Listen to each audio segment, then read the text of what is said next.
وصل الثواني وانا تعبت بصراحة من اللي صار الليالي ومديت ايدي بايدها حس المراكب بعيدة عبدو حسيت نسمة شديدة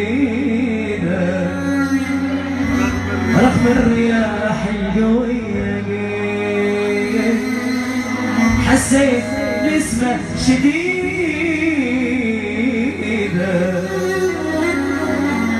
رغم الرياح القوية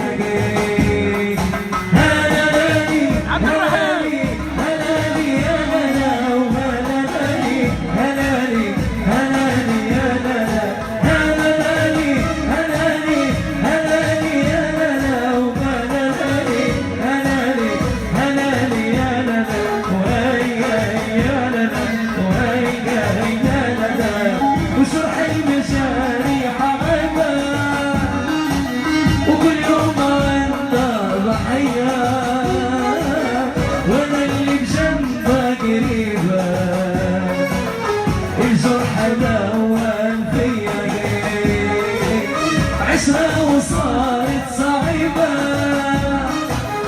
قصة حياتي عجيبة وماليش ورقة في جيبة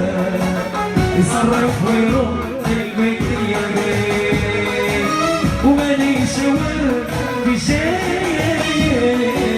يصرف ويرد البيتية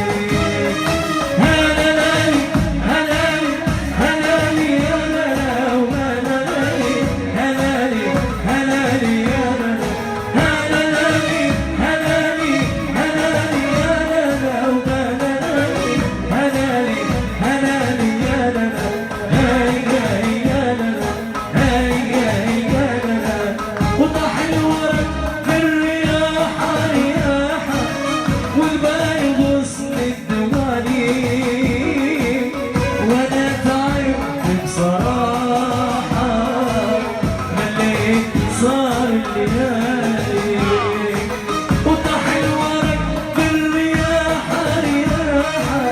والبايب وسط الدوالي وانا تعبت بصراحة من اللي صار الليالي ومديت ايدي بايدها وحس المراكب بعيدة ومديت وحس المراكب بعيدة وحسيت نسمة شديدة